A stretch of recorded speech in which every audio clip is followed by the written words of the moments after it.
You know, it's funny. You drop an apple, it falls. You add 2 and 2, you get 4. Usually. Right, usually. We like to think the universe is built on this really solid foundation of structural integrity. But then you step into the world of paradoxes, and suddenly that solid bridge is it's made of smoke. It really is. Today, you are joining us for a deep dive into a landscape of math, language, and physics that actively breaks its own rules right in front of our eyes. We've got a massive stack of source material here, an extensive catalog of known paradoxes, and our mission today is to take you on a guided tour through the most mind-bending contradictions known to humanity. And, test the very limits of our logic in the process. Exactly. But before we completely dismantle reality, I think we need to define our terms. What even is a paradox, according to the literature? Because these aren't just confusing brain teasers, right? Yeah. No, not at all. They are the absolute definition of a structural anomaly in human knowledge. When the math stops mathing and language turns in on itself, we are forced to confront the limits of our own cognitive architecture. And the source material actually categorizes them pretty rigorously. Okay, so break those categories down for us. Sure. So first we have what are called falsidical paradoxes. Falsidical. Right. These are essentially mathematical illusions. They are based on fallacious reasoning, like dividing by 0 in step 4 of a massive algebraic proof to show that 1 equals 2. Ah, okay, so it looks real, but someone is basically just cheating at the math. Exactly. The flaw is hidden, but once you find it, the paradox evaporates. The second category, however, does not evaporate. And boy. Yeah, these are veridical paradoxes, and these are results that are demonstrably mathematically true, but they are so wildly unintuitive that our human brains fundamentally reject them. Like, they sound completely false, yet reality just insists they are true. Precisely.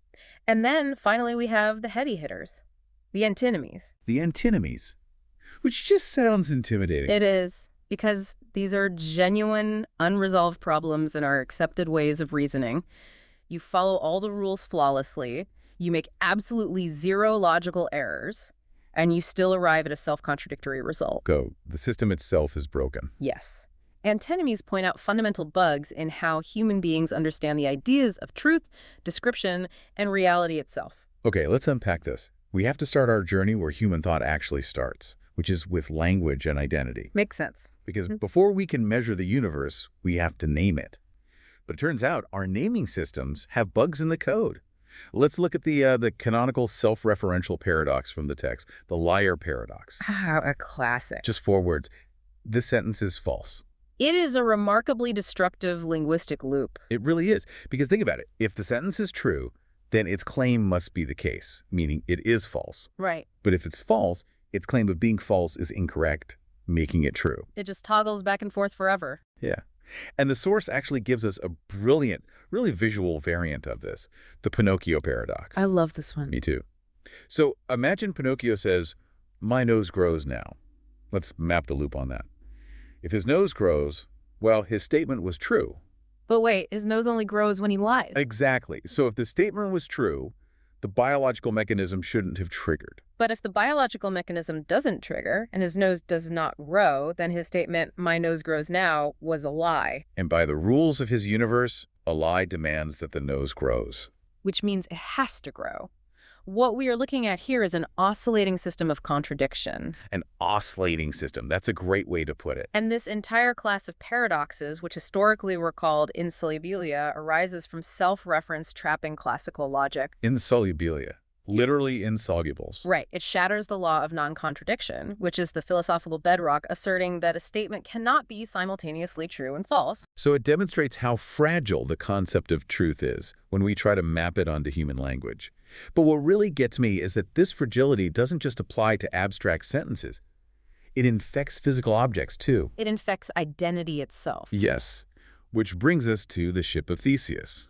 This is categorized as a paradox of vagueness. So the classic setup is a museum replaces one rotting plank of an ancient ship. We all agree it's still the same ship, right? Sure. But over centuries, every single mast, sail, and nail is replaced until not a single original atom remains. And the intuitive human response there is to prioritize the continuous form over the material.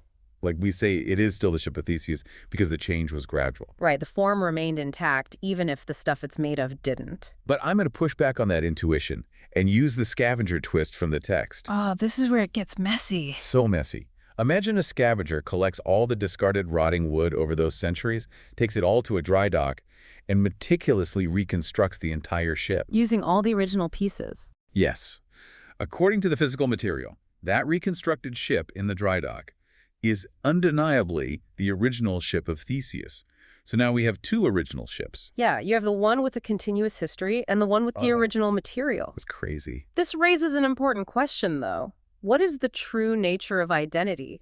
Are things defined by their physical components or by a continuous historical narrative? I mean, I want to say both, but you obviously can't. No, you can't. The Ship of Theseus forces us to realize that identity isn't an intrinsic property of the physical universe. What do you mean by that? Well, the universe is just a soup of atoms moving around. There are no name tags on atoms. Identity is just a psychological label that human consciousness slaps onto collections of atoms to organize our sensory input. Wow. And we apply that psychological label to ourselves, too. You do. Because biology dictates a constant cellular turnover. The lining of your stomach is replaced every few days, your skin every few weeks. Even your entire skeletal structure is totally remodeled over a decade. So the human body is essentially a biological ship of Theseus. Exactly. Are you the person you were a decade ago? You possess entirely different physical material now. We desperately want identity to be a binary state, like it either is you or it isn't. Wow. But biological and physical reality exists on a spectrum of gradual, continuous change. Our binary language is completely unequipped to map onto that spectrum without generating these paradoxes of vagueness. And when language and labels get this slippery, we typically retreat to the sanctuary of mathematics. We just trust numbers to be objective. Numbers don't lie, right? That's what they say. But as we move from identity to data, the paradoxes actually become more dangerous. Our biological assumptions completely break down when measured at scale. Yeah, because statistics and probability are the languages we use to model massive, complex systems. And we are not built for that. Not at all. The human brain evolved for local, tribal environments. It possesses essentially zero intuitive capacity for grasping massive, complex systems. A perfect example of this is a veridical paradox that honestly sounds like a personal insult when you first hear it. Oh, the friendship paradox. Yes, the friendship paradox. For almost everyone listening to this deep dive right now, your friends have more friends than you do. It hurts to hear, but it's true. You are mathematically below average in your own social circle. And that phenomenon traces back to a fundamental misunderstanding of network math. Walk us through it. Why does that happen? Well, human intuition envisions a social network as a flat grid. We assume everyone has roughly the same number of connections. Right, like we're all just on an even playing field. But reality operates on a power law distribution. You have a vast majority of nodes, people with very few connections, and a tiny minority of hubs. The highly connected social butterflies. Exactly. So when I calculate the average friend count of my friends, I'm inevitably including at least one of these massive hubs, because by definition, they are everywhere in the network. They know everybody. Yeah. And that one hub's enormous friend count artificially drags the average of my specific circle way, way up. The hubs are statistically overrepresented in your localized sample. It's a mathematically undeniable reality that feels like an illusion, just because we failed to account for network skew. Okay, so bruised egos are one thing, but statistical illusions have actual life or death consequences when we apply them to medicine. Oh, absolutely. Simpson's paradox is terrifying. It really is. For those who don't know, this is when a clear trend appears in several isolated groups of data, but that trend completely reverses when you combine the groups into a single data set. This is the ultimate trap in data science. It is driven entirely by hidden confounding variables. The source details the low birth weight paradox, which was a medical anomaly that baffled researchers for a long time. That's a perfect example. The raw data showed that babies born to mothers who smoke have lower average birth weights, which makes sense. We also know that low birth weight generally carries a severely high mortality rate. So the logical assumption is that low birth weight babies born to smokers must have a catastrophic survival rate. Right, you're stacking two negative factors. Yet the data showed the exact opposite. Wait, really? Yes.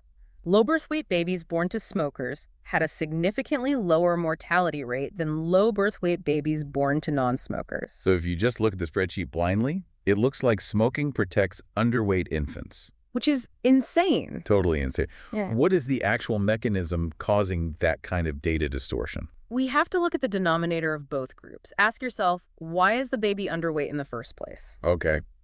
For the smoking mother, the baby is underweight because the smoking stunted its growth. It's an isolated issue.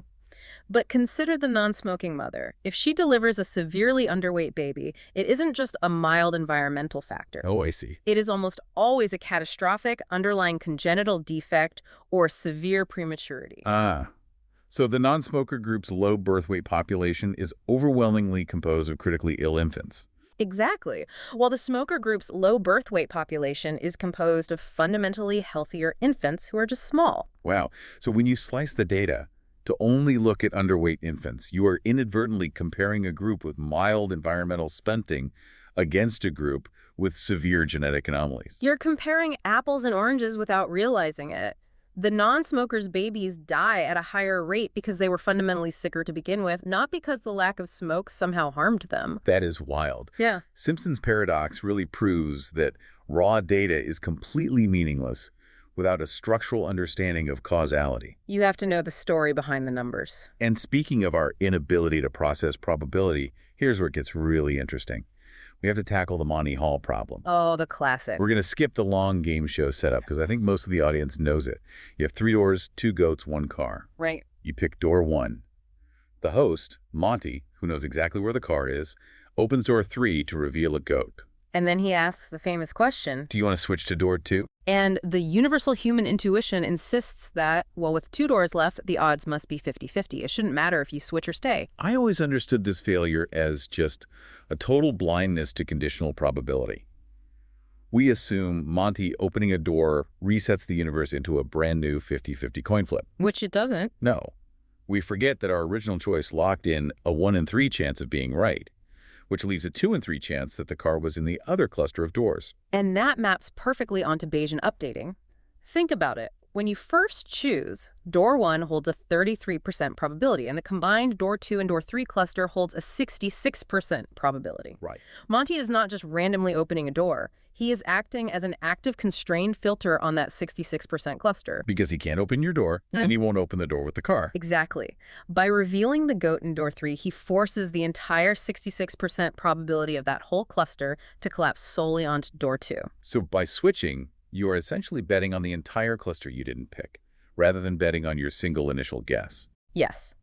If you initially picked a goat, which you will do 66% of the time, Monty is forced to reveal the other goat, practically handing you the car if you just switch. But our brains just refuse to accept that new information regarding an unchosen option alters the probability of the remaining unchosen option. We see 2 physical doors and map a binary 50-50 label onto them, completely ignoring the constrained historical mechanism that led to those 2 doors being the only ones left. It's so frustratingly counterintuitive. So we mislabel reality, we misinterpret data networks, and we fail at basic probability. We're not doing great so far. No, we really aren't. And as we transition from pure math into psychology and economics, we have to ask how these internal cognitive failures dictate human behavior at a massive scale. And this is where decision theory becomes fascinating, because when you get flawed human minds interacting with each other, they generate paradoxes of collective action. Let's talk about the Abilene paradox. Oh, this is so relatable. It is the ultimate boardroom tragedy, or family vacation tragedy. Yeah. It's when a group makes a collective decision to undertake an action that absolutely nobody in the group wants to do. The story in the text is about a family driving hours in the miserable Texas heat to a restaurant in Abilene, only to realize later that everyone hated the idea from the start. But everyone assumed they were accommodating everyone else. It's a devastating failure of group dynamics driven by the false consensus effect. Every individual suppresses their true preference because they incorrectly assess the group's baseline. They calculate the social cost of dissenting to be higher than the cost of compliance. Like, I don't want to be the one ruining the vibe. Exactly. I honestly see this as less of a logical antinomy and more of a mechanical failure of psychological safety. The group acts irrationally because the communication channels are structurally incentivizing polite deception. Polite deception, I like that. It's like a group of friends negotiating themselves into eating at a terrible restaurant that none of them like, just to be nice. We want a practical takeaway here for you listening. Dismantling the Abilene paradox requires anonymous voting. Or having a designated devil's advocate to artificially lower the social cost of dissent. Right, someone whose literal job is to say, this is a bad idea. That aligns perfectly with game theory. If the cost of communication is artificially inflated by social pressure, the rational individual choice, which is staying quiet to preserve harmony, ends up creating a deeply irrational macro outcome. And when you scale that concept, a rational micro decision creating an irrational macro outcome up to global markets, you get the paradoxes of economics. The big ones. Let's dig into the mechanics of the Jevons paradox. William Stanley Jevons noticed that when engineers created wildly more efficient steam engines, coal consumption didn't decrease. No, it skyrocketed. Which feels backwards. It does. Modern sustainability campaigns often rely on the assumption that increased technological efficiency leads to resource conservation. Like, if cars are more fuel efficient, we'll use less gas. But the Jevons paradox demonstrates the exact opposite. What's fascinating here is the mechanism behind it. It's the price elasticity of demand. Right. Because if an engine is twice as efficient, the marginal cost of running it basically drops by half. Exactly. But the market doesn't just run the same number of engines for half the price. Of course not. The drastically lowered cost shatters the barrier to entry for entirely new applications. Suddenly, it's profitable to put a steam engine in a factory that previously couldn't afford one. Economists call this the rebound effect, right? Or the Kazum-Brooks postulate at a macroeconomic level. That's it. Increased energy efficiency stimulates economic growth, which invariably drives up overall energy consumption. The micro-level efficiency acts as a catalyst for macro-level expansion. We see this with LED lights everywhere now. We didn't save electricity. We just used the cheap efficiency to illuminate massive outdoor billboards and entire buildings that used to sit in the dark. The efficiency subsidized the expansion. It's wild. And then there's the paradox of thrift in macroeconomics. Another great example of micro versus macro. So during a recession, individual logic dictates that you should hoard your cash, stop spending, and build your savings. Which is the responsible thing to do when facing financial instability. For a single household, yes, absolutely. But if we connect this to the bigger picture, the economy is not a household checkbook. It operates on the velocity of money. The constant movement of cash. Right. If every rational actor simultaneously decides to stop spending and save their money, aggregate demand evaporates. Nobody is buying anything. Which means businesses lose their revenue streams, which forces mass layoffs. Which strips the population of their income entirely. Destroying their ability to save at all. Exactly. The collective attempt to increase savings actively engineers a deflationary spiral that results in lower total savings across the entire population. It's a paradox of composition. What is true for the part is demonstrably false for the whole. Behavior that benefits a single rational actor ends up destroying the system if everyone acts the exact same way. Before we move off human behavior, I want to touch on the neurological self-sabotage of ironic process theory. Oh, this is a fun one. It's so frustrating. If I tell you to not think of a white bear, you cannot stop thinking of a white bear. Daniel Wegner's research on this in the 1980s revealed a really fascinating dual system architecture in the brain. When you attempt to suppress a thought, your brain initiates two distinct processes. An operating process and a monitoring process, right? Exactly. The operating process is conscious and effortful. It actively searches your mind for distractors, like think about an apple, think about a car, anything but a white bear. Okay, that makes sense. But simultaneously, the monitoring process runs unconsciously in the background. And its entire job is to constantly scan your mind to ensure the operating process is succeeding. So the unconscious monitor is constantly pinging the system, asking, are we thinking about a white bear right now? Yes. Which forces the concept of the white bear right back into your active working memory. It's incredibly counterproductive, and the paradox emerges fully under cognitive load. When you are stressed or tired, the effortful, conscious operating process breaks down. You just don't have the energy to keep searching for distractors. Right. But the unconscious monitoring process requires almost zero energy, so it keeps running, continually flooding your consciousness with the exact thought you are trying to avoid. It's like the harder you try to fall asleep, the more your monitor wakes you up to check if you're asleep. Exactly. Our neurology is hardwired to rebel against its own explicit intentions. Wow. Okay, so we've established that human cognition, language, data interpretation, and economic models are all just riddled with inherent contradictions. To put it mildly. Which means we have to scale this up to the absolute boundaries. Let's look at the fabric of reality itself. Do the objective laws of physics, space, and time contradict themselves? Now we're getting to the really big Let's questions. start with the cosmos, the Fermi paradox.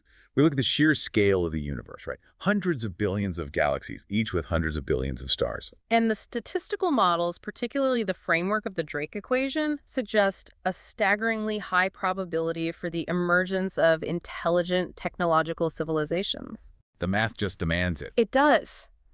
The rate of star formation, the high fraction of stars with planetary systems, the chemical inevitability of abiogenesis. The numbers insist the universe should be teeming with life. We should see Dyson spheres dimming stars. We should be intercepting radio traffic. We should be tripping over self-replicating von Neumann probes that could map a galaxy in a few million years. Yet, we have the great silence. The great silence? Nothing. The contradiction between the mathematical probability of life and the absolute lack of empirical evidence forces us to confront some pretty terrifying resolutions. Like the great filter. Yes, the concept of a great filter, a developmental threshold that is almost impossible for any species to cross. And the haunting question for you and me is whether that filter is behind us or ahead of us. Right. If it's behind us, it means abiogenesis or the leap to multicellular life is just a statistical miracle, and we're incredibly lucky. But if the filter is ahead of us? Does every technological civilization inevitably invent the tools of its own destruction before it can achieve interstellar travel? That is a dark thought. The silence of the universe acts as a probabilistic antinomy, demanding a fundamental revision of our assumptions regarding biology and technological longevity. But, we don't have to look to distant stars to find physics breaking down. We can look at the mechanics of space-time itself with the twin paradox. Okay, let me see if I can map the mechanism of time dilation correctly here based on the text. Go for it. According to special relativity, space-time functions almost like a combined finite budget. Every object moves through space-time at a constant speed, the speed of light. Okay, holding with you. If I am sitting still on Earth, I am spending my entire budget moving through time. But if I put my identical twin in a rocket and accelerate them to a massive velocity through space, they have to divert part of that budget away from time. That is actually an excellent conceptual translation of Lorentz transformations. Velocity through space subtracts from velocity through time. So when the traveling twin returns to Earth, they have physically experienced less time. Their biological clock ticked slower because they were spending their space-time budget on spatial velocity. And the text points out this isn't just a thought experiment. Right. The astronauts, Scott and Mark Kelly, they proved it. Scott spent a year on the ISS moving at 17,500 miles per hour. When he returned, he was 8.6 milliseconds younger than his identical twin, Mark, who stayed on Earth. It's measurably true. But the paradox lies in the apparent symmetry of the situation. What do you mean by symmetry? Well, from the perspective of the rocket, Earth is the object moving away at high speed. Oh, right, relativity. So shouldn't the rocket observe the Earth twin aging slower? Oh, wow, yeah, why doesn't that happen? The resolution and why it's a vertical paradox, not a falsitical one, is that the situation is not symmetric. Because of the turnaround. Exactly. The traveling twin underwent extreme acceleration and deceleration to turn around and come back. Acceleration breaks the inertial frame of reference, making the time dilation absolute, not relative. The biological clock's physically decoupled. Yes. But if moving rapidly alters the flow of time, we must confront the ultimate antinomies of physics. Yeah. Time travel and causality. This is where things get really weird. So weird. The grandfather paradox is the classic starting point in the source. You travel back and assassinate your grandfather before your parent is conceived. Which creates an irreconcilable causal loop. Walk us through the loop. Okay, so if the grandfather dies, you are not born. If you are not born, you cannot build a machine to travel back in time. Therefore, the grandfather lives, you are born, you travel back, and you kill him. It's like pulling a knot tight on a string of space-time until the string physically snaps. The cause destroys its own effect. The source also mentions a historical variant of this, going back to kill Hitler. Oh, right. The murder paradox. Yeah. If you succeed, World War II never happens. Which sounds great. It does, but it means your historical motivation to invent a time machine in the first place vanishes. Because the problem doesn't exist anymore. Exactly. If the problem is solved, the solution is never deployed, meaning the problem returns. These are localized violations of causality. They demonstrate that if backward time travel is possible, The universe must somehow strictly enforce a single immutable history to prevent total logical collapse. It has to protect itself. But the grandfather paradox is about destroying information. My absolute favorite time travel dilemma from the text is about creating information from nothing. Ah, the bootstrap paradox. Yes, or the ontological paradox. Yeah, This one breaks my brain. that's a tough one. So imagine a time traveler goes back to the 1500s and hands a struggling William Shakespeare a complete copy of the complete works of William Shakespeare. Okay. The playwright just copies the text word for word and publishes it as his own. Centuries later, the time traveler buys that exact published book at a bookstore and takes it back to the 1500s. The causal chain is completely intact. It forms a perfect, unbroken circle. But where did the genius of Hamlet actually come from? The time traveler didn't write it, he just bought it. Shakespeare didn't write it, he just copied it. If we connect this to the bigger picture, the information has absolutely no point of origin. It was never created. And this violently violates the laws of thermodynamics and information theory. How so? The second law of thermodynamics dictates that entropy or disorder always increases. Generating complex, highly ordered information requires massive amounts of cognitive work. You have to burn calories, you have to move a localized system from a state of high entropy to low entropy. So the creation of a masterpiece requires biological and physical work. Sweat, tears, energy. Precisely. But in the bootstrap paradox, the information exists as an uncaused cause. An uncaused cause. It is a highly structured, low-entropy, localized state that was never generated by any physical or cognitive work whatsoever. Yep. It bypasses the fundamental laws of energy transfer entirely, It just exists for free. which physics hates. And the physicists have actually stripped away all the messy human elements of this to prove the point mathematically, right? With Polchinski's paradox. Yes. No humans, no books, just a billiard ball and a wormhole. So simple. A ball rolls into a time machine, emerges in the past, and rolls on a trajectory that perfectly intersects with its past self, knocking the past self off course so it never enters the time machine in the first place. Polchinski designed this specifically to show that closed time-like curves, which are the mathematical pathways for time travel allowed by general relativity, naturally yield physical states that contradict their own existence. So what happens then? Does the universe just crash like a bad computer program? Well, physicists like Igor Novikov propose what's called the self-consistency principle as a resolution. And what does that mean? It dictates that the probability of an event occurring that causes a paradox is absolute zero. The universe's physical laws would force the billiard ball to only deliver a glancing blow. A glancing blow. Yes, a blow that ironically knocks the past version of the ball into the exact trajectory needed to enter the wormhole in the first place. So the universe allows time travel, but totally strips you of free will to prevent you from breaking causality. Basically, yes, we are trapped in deterministic loops. It proves that our intuitive models of cause preceding effect are not necessarily structural requirements of the universe's mathematics. It really does. So what does this all mean? We've covered massive ground today. We've watched language collapse under the weight of a puppet's nose. We've seen how slicing medical data can create deadly statistical phantoms. We've tracked how the rational desire to save money can destroy a global economy.